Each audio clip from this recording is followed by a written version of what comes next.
guys, TinaGale here, and long time no see. I thought I would try to do a really quick process video. I had this photo that I had printed. Snapfish had a sale, and then you know how they get you in at the last, so they had an 8x10 collage that was on sale really cheap, and it pre-populated a lot of my photos, and it was kind of cute. So I thought, you know what, I'm just going to go ahead and order it and try to do a layout with just kind of an overview of the weekend that I had last year in Utah at the Simple Stories Get Creative Retreat. It was a lot of fun.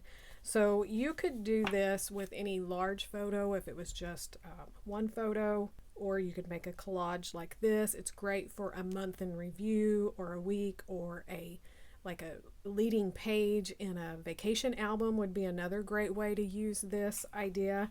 But I just matted it. It came already, you know, with the borders on here, but there was no border on the outside. So I just matted it on a piece of white cardstock.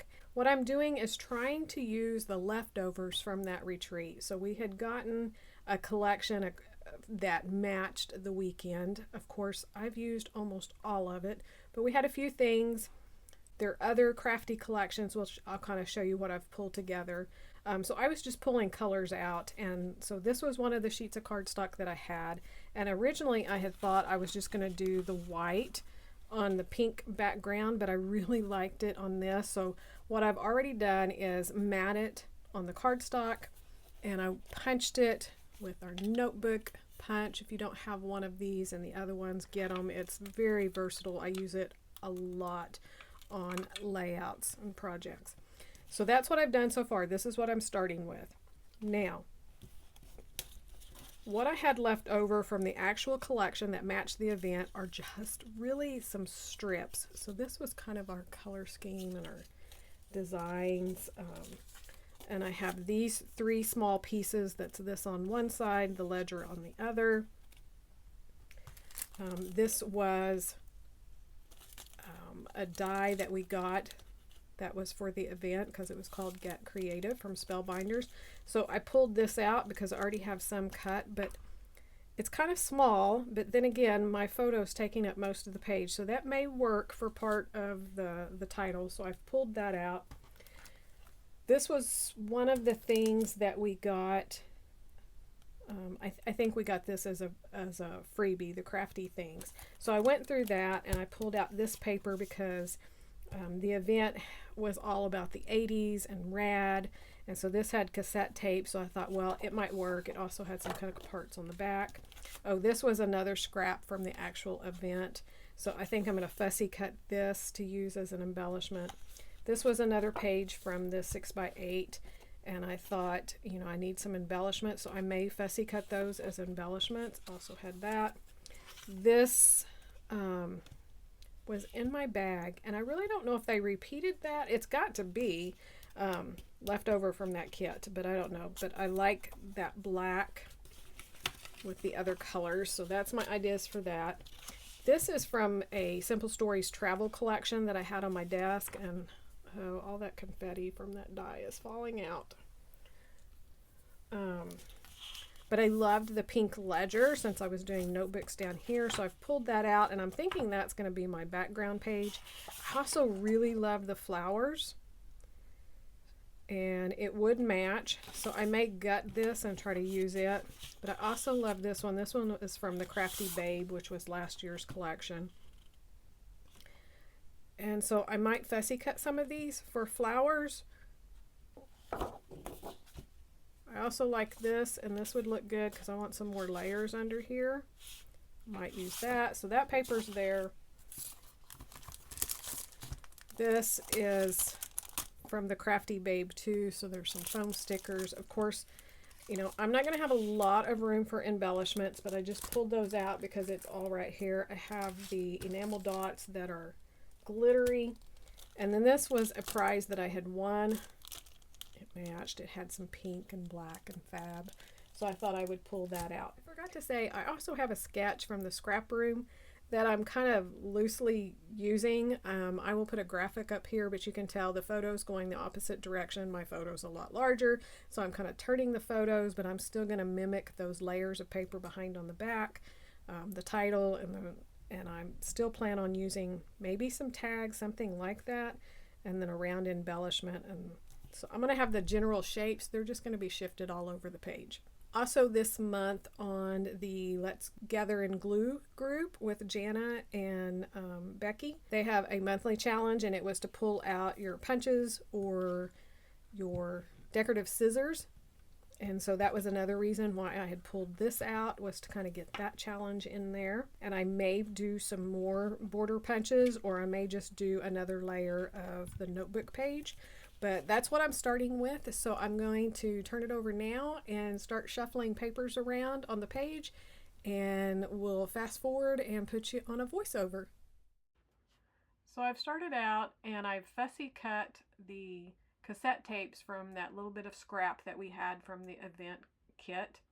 I want to use those as a base for embellishment clusters at the top and the bottom. I also pulled out one of the titles from that die that I had already created, and I'm going to go ahead and use it. I love the pink on the black. And then I was trying to look for what papers I wanted to layer behind. And I did go ahead and cut out the center of that background paper because I had thought that I would use it, but I just couldn't figure out a way to use the floral or the other. It just wasn't working, but that black was. And that 4x6 card, I'm still not sure if that came from the Crafty Babe or if they put it into that year's collection. But one way or the other, I loved the black. It was a great contrast. It really brought some of the photos to the forefront. So I just cut it in half and put a little at the top and a little at the bottom. And then I had this strip here that I had showed you that was from the actual event kit. And I really liked it, and I wanted more layers. So I'm going to try to put this down on top of the turquoise cardstock and just add another layer of that notebook paper. You're going to see it here. I'll move it around. It goes in and out, all of that. I left it the full 12 inches, but I will cut it down to fit within that turquoise a little bit. It'll kind of be offset in it. I also had this little black strip that had text written on it that was left over, and I keep trying to put it in here, but it ends up, it won't make the layout, but it does look good there. It's just I had pretty large embellishment clusters, and because the photo is so large, I just don't have room for everything, and it ended up getting mostly covered up by the embellishment that I did, and it didn't really add anything to the layout. Since it was text, there wasn't enough left that you could really see it. So again, that ends up not making it to the final layout. So now that I have the cassette tapes cut out, that title up there, a little bit of paper behind, I'm starting to look now to what I can build up in an embellishment cluster. And this was really difficult for me. I spent a lot of times adding things and taking things away because there was just so much that I wanted to use, and I was still trying to kind of do the same thing as what was on the sketch with the circle at the bottom and everything, but it just wasn't working. So I spend a lot of time, which I normally do anyways. I have a hard time like committing because I want to use it all. So you can see here I fussy cut those big scissors from that 6x8 paper pad. I had this viewfinder here, and I really wanted to use that viewfinder. It mimicked the sketch.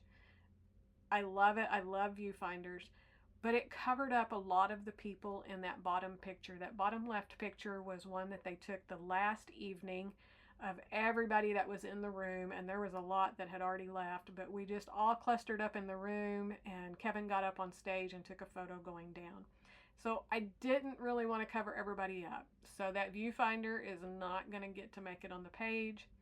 The pink scissors were just too large for that little bit of space. I tried over and over again to get the smaller scissors in there. I just couldn't make it happen. But you're going to see me. I'm going to keep putting them on there. I'm going to go in between. A lot of times on photos like this, if you have a photo collage, you can put things on top of the photo in between the smaller photos, but all of my photos were filled up with things that I wanted to keep. There was not a lot of dead space in any of the photos that I could cover up. Another little tip that I'll give you if you do have blank space that you can put stuff in, this is where word stickers come in great that you can put in over the photos. And there are a couple of places, kind of like on that group photo, I could put one at the top of it. I could get it in a couple of other places, but I am finished with this layout, so I'm not going to go back there. So I fussy cut those pencils as well, and that have that paintbrush that was a die cut, and you can see I will move these pencils all around, and it's so funny because I had them on here, I took them off. I think I finished the layout, and I don't think they were on there, and then when I was taking photos and loading those up, I looked and it was like, oh, and then when I was kind of going through the video before I started the voiceover, it was like, oh, I really like those pencils. So I ended up putting them back in. Then I took the photos of the finished layout, and it was like, oh, and I end up moving them. So even the photo that you're going to see at the very end is a little bit different than what I ended with. I just can't seem to let it go. Like I said, I want to use all of the things. Okay, so I had kind of, when I had all that down, I had kind of made the final plan of what embellishments I wanted, and so now I'm just kind of starting to stick things down. I had this roll of washi, and it came from the event too. It was it Ash and Kate, or maybe it was the Get Crafty. I don't know. It's a Simple Stories washi with all the different hearts. So it matches that black scrap paper and that other paper that I was trying to get in here. So I just put the strip of washi up there, and then one of the little die cuts that says I'm a crafty girl. So in place of the tags that were on the sketch, that's how I'm going to handle that up there. Again, I don't have room for big old tags hanging down because the photo's so large. So that's kind of another way that you can mimic tags on a sketch or something coming down. You could have also done little small banners, just about anything. I did have the little die cut that says let's go party, and I thought that was super cute to get up there as well. And the little flower die cuts, I'm going to use those as sprinkle around. This die cut with this Polaroid and the washi tape and the date stamp and everything. I loved it. So that's going to be my big cluster down below. That's going to be kind of the base of it, and then I'm going to build up around it. It was able to cover up tables at the bottom without covering up people. And I really wanted to get the little Stanley cup in there because we all know if we're at a crop, we got to have our cups. And so I do get it up in there. It ends up covering just a little bit of a person, but there's so many people in that photo, it's hard to see. They're so tiny. I also had the little tape runner. I put it in, and the memories is a foam sticker from that Crafty Babe foam sticker sheet. And these little starburst clusters that I've got going around in threes. That was out of the die cut kit as well, and I decided to use those as a base of the 3 clusters to kind of keep your eye going around. But again, I changed those out, moved them around from the very end. It's just crazy that something that small I can move that many times. I wanted a little bit of yellow down here because you can see I have the yellow cassette tape. Have a little bit of yellow hearts in the washi tape up at the top right. And so I pulled out this brad, and I really like it. I moved it to several different places, and it will stay here for a while. And then I move it, and then I bring it back. But that is where that brad ends up staying. And these little flowers, I'd had them down, and when I picked them up, I couldn't remember exactly how I had them. So they're up underneath, but by the end, I realized, nope, I had them on top of the cup, and that's what I wanted. So they'll get moved up on top of the cup. I keep playing with this little extra notebook punched piece that I'd cut off from the bottom. And I know I've picked it up and put it there and taken it off, but it will stay there.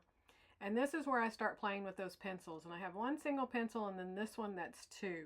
And in the end, you're going to see that I moved it, and it's just one single pencil, and I put it right up underneath the camera. But when I edited the video and took the photos, I did not like that at all. And so where they are right now, that's where they end up going. I just put the 2 at the bottom, and that's so much more balanced than the other way.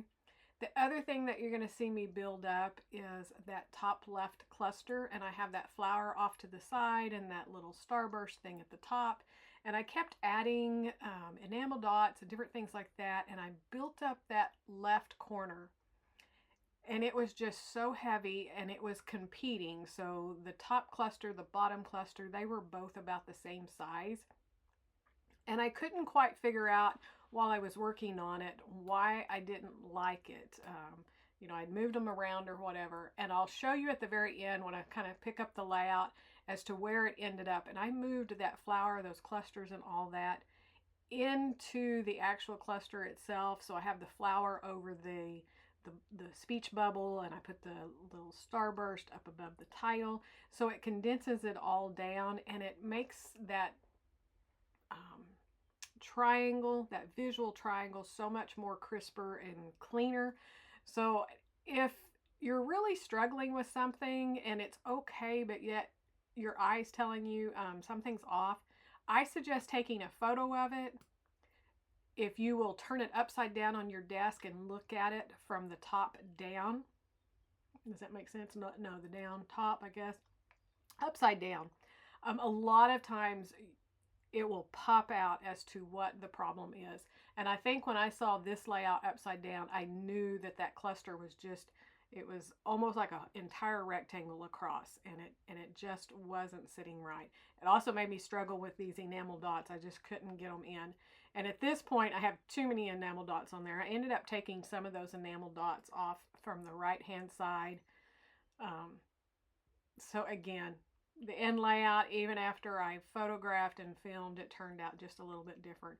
But I hope you enjoyed this process and me kind of leaving everything in where I struggle and put things back together. And don't feel bad if you have to do that. So I hope you enjoyed this. Thanks so much for hanging in there with me, and we'll see you again soon.